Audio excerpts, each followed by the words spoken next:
présente pour les personnes aînées de la capitale nationale l'Association québécoise de défense des droits des personnes retraitées et pré-retraitées, AQDR, section Québec, est fière de vous présenter Aînés, on vous écoute. Alors, bon matin aux auditrices et aux auditeurs. C'est encore moi, Judith Gagnon, de la QDR Québec, une organisation de défense des droits des personnes aînées.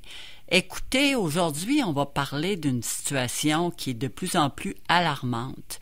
Vous regardez, les gens ont de la misère à se trouver un logement. Il y a beaucoup d'aînés. Vous savez, les aînés, le revenu ne monte pas et il y a beaucoup d'inflation. Tout coûte cher. Il y a presque plus de loyer à bon marché. Alors, il y a des aînés qui n'avaient jamais vécu ça. Ils commencent à être en dehors. Ça veut dire qu'ils commencent à faire de l'itinérance. Ça, c'est inquiétant parce que quand tu termines ta vie comme ça, c'est difficile. Il faut faire quelque chose. Alors, moi, j'ai demandé à parler à Martin Payeur, qui a travaillé pendant de nombreuses années à la Maison Revive, qui accueille les sans-abri, qui connaît la situation complexe des personnes là, qui vivent dans l'itinérance. Alors, bonjour Martin. Bonjour. Écoute, j'aimerais ça que tu nous parles de la situation là, des aînés sans-abri. Est-ce qu'il y en avait beaucoup à la Maison Revive? Écoute, j'ai été plus de 25 ans directeur de la Maison Revive et à ce moment-là, on accueillait des gens de 18 à 85 ans. Et effectivement, on avait aussi, dans ces années-là, des personnes âgées qui pouvaient fréquenter la maison puis se présenter à la maison, mais les problématiques étaient un peu différentes. Puis moi, je suis à la retraite maintenant depuis quelques années. Alors, je me suis permis d'appeler la nouvelle directrice de la Maison Revive pour savoir un petit peu si les statistiques ont changé ou il s'est passé des choses. Et à ma grande surprise, il y a autant de personnes âgées qui se retrouvent à la rue, mais les problématiques sont différentes. Dans le temps, les gens qu'on accueillait, c'était souvent des gens qui avaient eu une vie pas facile, qui avaient eu des problèmes de consommation, d'alcool, de drogue. Le jeu compulsif était très présent, très fort, parce que quand on manque d'argent, on pense qu'avec un $100, on est capable de se refaire, puis d'aller jouer, puis c'est toujours d'un chèque à l'autre, ça passe, puis ça tombe tout le temps. Oui. Puis, à l'occasion, il peut y avoir des gens en dépression, des séparations, qui se retrouvent à la Maison Revive. Maintenant, on regarde ça quelques années plus tard, puis je parlais avec la nouvelle directrice, elle dit au moins 30% des 55 ans et plus sont, dans notre clientèle se retrouvent à la Maison Revive. Hein? 30%? Ou un bon 30%. C'est beaucoup. C'est des... Puis les problématiques qu'elle me dit, c'était surtout de la rénoviction. Rénoviction? Des gens depuis des années qui vivaient dans dans leur appartement. Puis là, avec la poussée du coût des revenus puis des logements, à ce moment-là, les gens ont commencé à dire on peut faire de l'argent un peu. Alors ces personnes-là, on va les tasser. Puis c'est des gens qui se retrouvent à la rue. Ils se retrouvent à la rue avec peu de revenus. Ils se retrouvent à la rue. Puis la problématique, elle me disait que c'est à peu près ça. C'est sûr qu'il y a encore des problèmes, des gens qui ont des problèmes d'alcool, de drogue, mais la majorité, elle me dit actuellement, c'est de la rénoviction. Des gens qui sont pas capables de se payer un logement. Puis la problématique à la Maison Revive, on accueille les gens à peu près durant 1 mois jusqu'à 3 mois pour leur permettre de se refaire un petit peu puis pouvoir repartir. Et le problème, c'est que quand ils arrivent, ils repartent plus. Ah, j'ai compris. Parce qu'il n'y a pas de place. Ils ne savent pas où aller. Ouais, mais là, vous me dites ça, Monsieur Payard, puis je suis surprise, mais puis pas, d'une certaine façon. Mais il n'y a pas un article dans le Code civil qui dit que quand tu as 75 ans et plus, et 10 ans, que ça fait plus de 10 ans que tu es dans le logement, tu peux pas être mis dehors. Ça compte pas, ça? Oui, c'est exact. Vous avez raison là-dessus. mais c'est souvent des gens vulnérables qui se battront pas. Le propriétaire va leur dire, écoute, ça va coûter tant de logement, puis il faut que tu partes, puis ils partent, puis ils défendent pas leurs droits. Puis justement, dans ce que la nouvelle directrice disait, ce qu'il faut faire comme solution, c'est entre autres aviser ces gens-là de leurs droits en cas de rénoviction. Puis souvent, les gens qui ont peur de subir des abus de la part du propriétaire parce que s'ils se battent trop fort, c'est qu'ils disent pas un mot, ou encore ils payent puis ils n'ont plus rien pour vivre, ou ils payent pas puis ils se retrouvent à la rue. Mais ça veut dire... La problématique est aussi simple que ça. OK, ça veut dire qu'ils sont, étant vulnérables, ils n'osent pas rien faire pour protéger leurs droits, puis ils subissent. Par peur de perdre leur place, ben, ils vont dire oui, ils vont subir. Mais effectivement, ce qu'il faut faire, c'est que il faudrait qu'il y ait une grande publicité, il faudrait que ça se dise beaucoup que les personnes âgées ont le droit de se défendre. Ben, je comprends, parce que là, imaginez, mais quand ils sont, mettons là, ils s'en vont à la maison revivre. Cela, je comprends. Puis là, vous me dites, après 3 mois, ils peuvent plus rester, mais ils vont où après? Ben non, mais je veux dire, là, ils peuvent plus. En principe, on se dit, de 1 à 3 mois, les gens peuvent demeurer à la maison revive. À la maison revive, les services sont gratuits. Oui. Ça coûte rien. Mais on n'est pas capable de mettre ces gens-là à la porte après 3 mois. Fait qu'ils vont rester 3 mois, 4 mois, 5 mois, 6 mois. Puis à ce moment-là, ben ça prend de la place de d'autres. Okay. Puis on est obligé d'en refuser d'autres parce que ces gens-là sont là.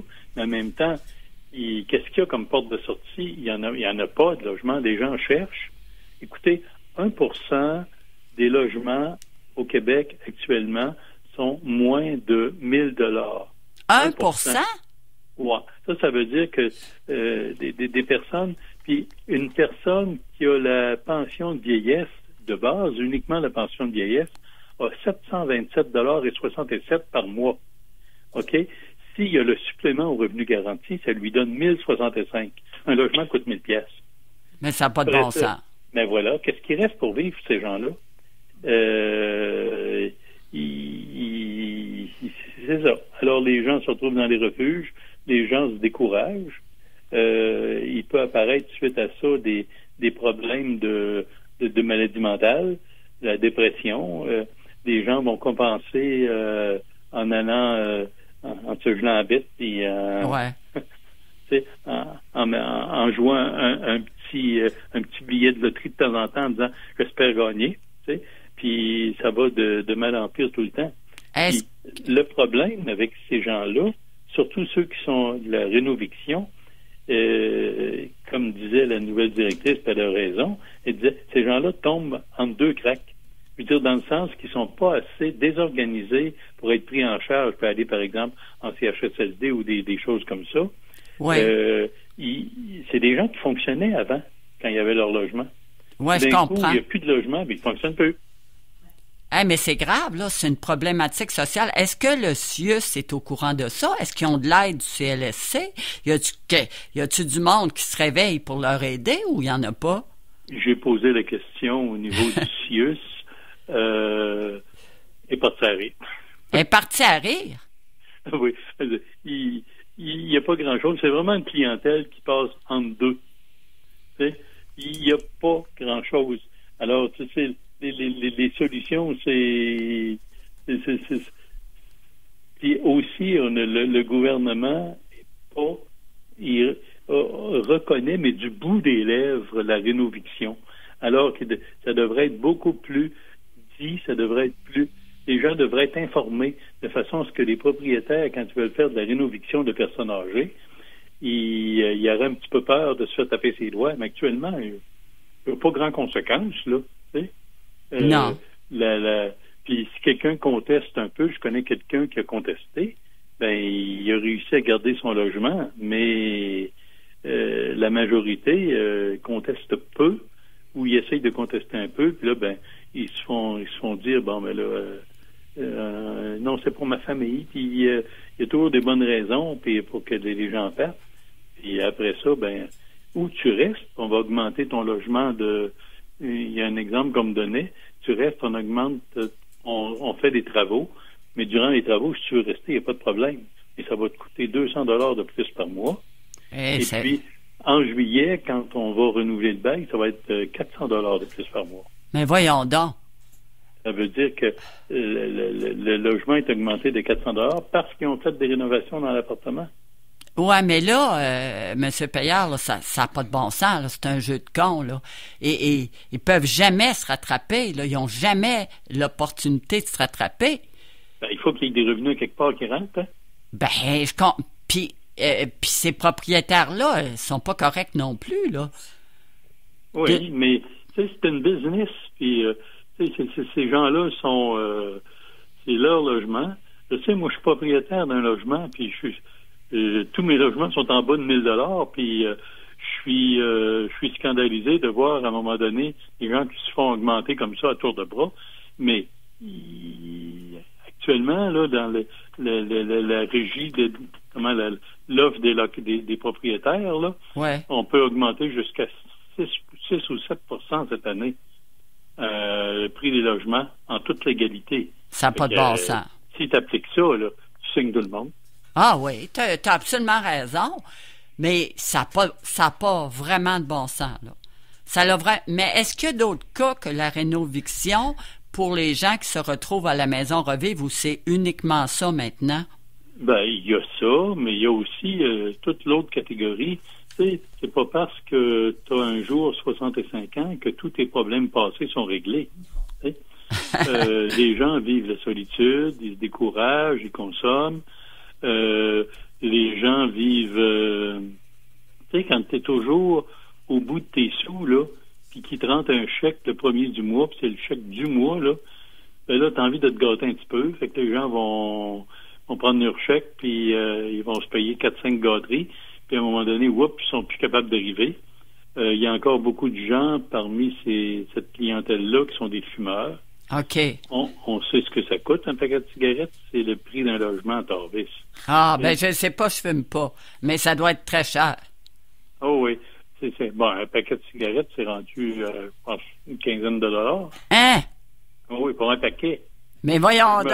Je me rappelle quand j'étais plus jeune qu'on me disait je vais arrêter de fumer quand les cigarettes vont être rendues à une pièce le paquet, tu sais. Ah non, mais je veux dire, c'est cher, ça n'a pas de bon sens. C'est ça. Alors, quelqu'un qui fume, quelqu'un qui a un problème d'alcool, là, comment voulez-vous? Il est impossible. Mais c'est des gens qu'on retrouvait à la maison revivre parce qu'ils étaient justement pas capables de payer du logement. Imaginez-vous, mettons-les parfaits, là. Pas d'alcool, pas de drogue, pas de jeu, pas de dépenses, pas de cinéma, manger dans les refuges, dans les ressources un peu partout. Peut-être que les gens seraient capables peut-être de se payer une chambre, mettons. OK. Mais là, je vais revenir à ça, Martin. Je suis vraiment content de vous parler. Est-ce qu'il y en a qui vont dans les chambres après la maison revivre, là, après... Ben oui. Là, ils s'en vont dans une chambre. C'est rien que ça qui leur reste. Hein? Ils vont en chambre, c'est rien que ça c'est la seule possibilité qu'ils peuvent avoir pour pas dormir dehors, là. Ça veut dire une chambre avec une cuisine commune, puis avec puis ça c'est 500, 600, 700 $ par mois pour une chambre. Bon. Mais c'est rien que ça qui leur reste. Mais est-ce que ça va bien quand ils sont en chambre ou ça fait qu'à un moment donné, ils sont plus capables de rester là puis ça pète? Ben, je veux dire, en chambre, c'est pas toujours évident. Si tu tombes dans une maison de chambre où les autres locataires sont plutôt tranquilles, mais si ça fait le party, puis là, ils sont avec des jeunes, des gens de tout âge, là, si ça fait le party, si ça consomme, etc., pas facile de vivre là-dedans pour une personne qui a eu un vécu avant ça plutôt stable puis plutôt organisé. Alors, tu comprends-tu la problématique qu'il peut y avoir encore? Et puis, il y a aussi beaucoup de gens qui ont une fierté. Puis pour eux autres, se retrouver dans des refuges, ils veulent pas y aller. Parce qu'ils se disent écoute, c'est pas pour moi, puis je mérite pas ça. Moi, je pense à Mario, un des bénévoles qu'on a eu à la Maison Revive, et il vient de décéder il n'y a pas très longtemps. Ah oui? C'est un monsieur de 70 ans qui s'est retrouvé mal pris. Séparation avec sa femme par toute la problématique. Et puis, il a passé 2 jours à tourner autour de la maison avant de se décider d'entrer, parce que là, il n'y avait vraiment pas de place à aller, là. Il a tourné durant 2 jours. Mais ce monsieur-là est rentré. Mais ce monsieur-là, c'est une qualité extraordinaire. C'est un monsieur qui n'a pas étudié beaucoup, mais s'il avait étudié, ça serait un ingénieur. Oh! Il nous réparait tout dans la maison, tout. Mais il y avait une laveuse brisée. Le réparateur disait, on disait, on va en acheter un autre. Il disait, attends une minute. Là, il allait sur Internet, il fouillait, puis là, il réussissait à trouver une petite bidule qui ne fonctionnait pas. Et il dit, ça va te coûter 1,95 pour réparer ta laveuse, tu sais. Ah, mais il était précieux, ce monsieur Mario-là? Il était très précieux. C'est un monsieur qui a retrouvé à Maison Revive une famille. Ouais, je comprends. Il a retrouvé des gens avec qui vivent. Puis lui, il est resté chez nous durant plus de 10 ans à Maison Revive. 10 ans? Oui, mais c'est parce que le principe de Maison Revive, c'est une maison où on n'a pas de subvention gouvernementale, on ne vit uniquement que de charité. Et puis la façon de fonctionner, la fondatrice faisait ça et ça a toujours continué. On accueille des gens, on les regarde aller. Il y en a, à un moment donné, au travers de tout ça, qui ont drôlement du bon sens, qui sont très ouverts, puis éveillés.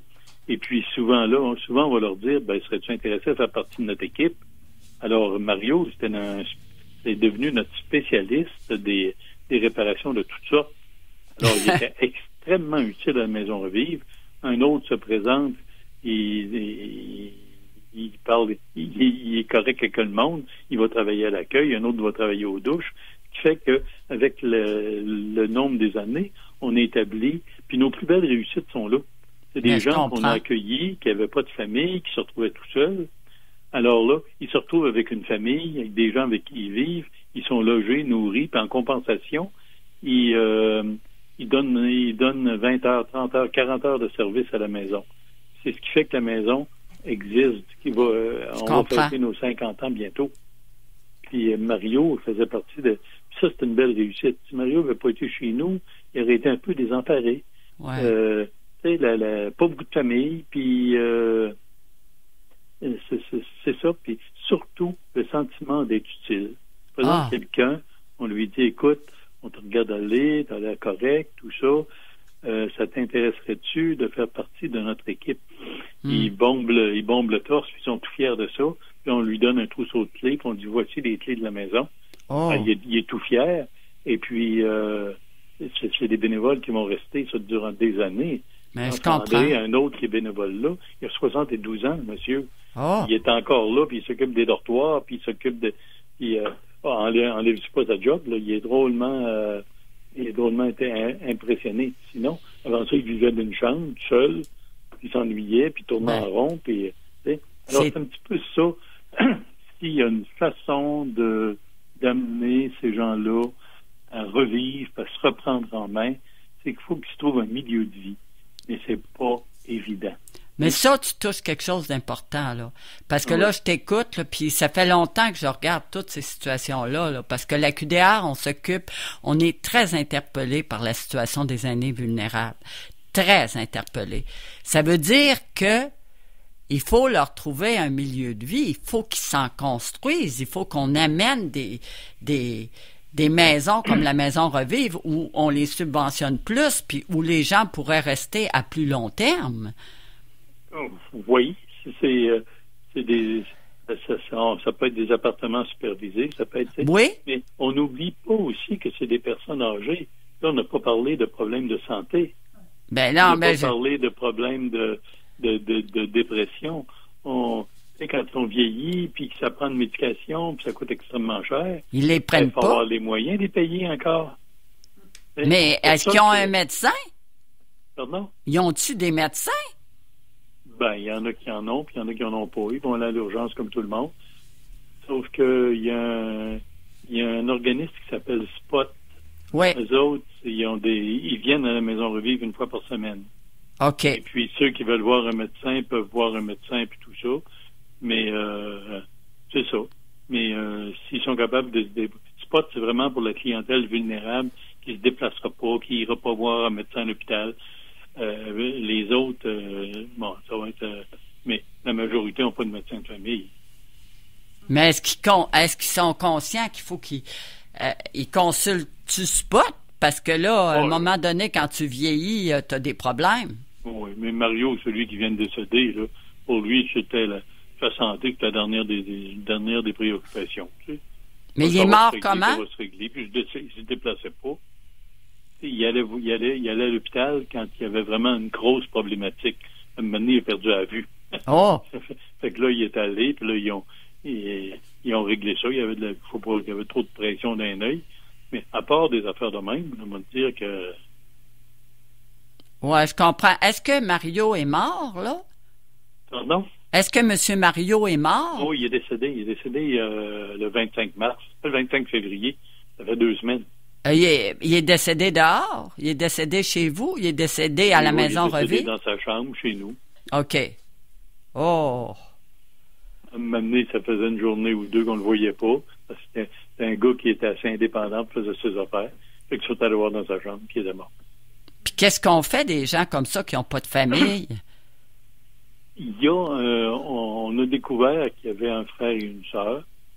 Et puis, on organise une petite funéraille. Puis, puis il y a toujours 2500 $ qui est donné là, par le gouvernement pour aider les gens à avoir des petites funérailles ou je sais pas quoi. Là.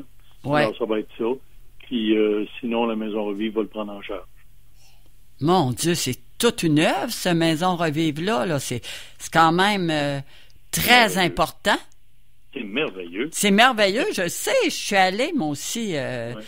Payard, puis j'ai trouvé ça merveilleux. Je me dis, faut trouver le moyen qu'il y ait plus de financement parce que ça n'a pas de Moses de bout de bon sens.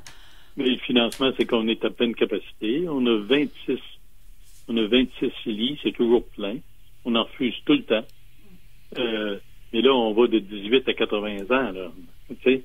Ouais. Mon record, ça va être un monsieur de 84 ans, tu sais. Non, mais c'est...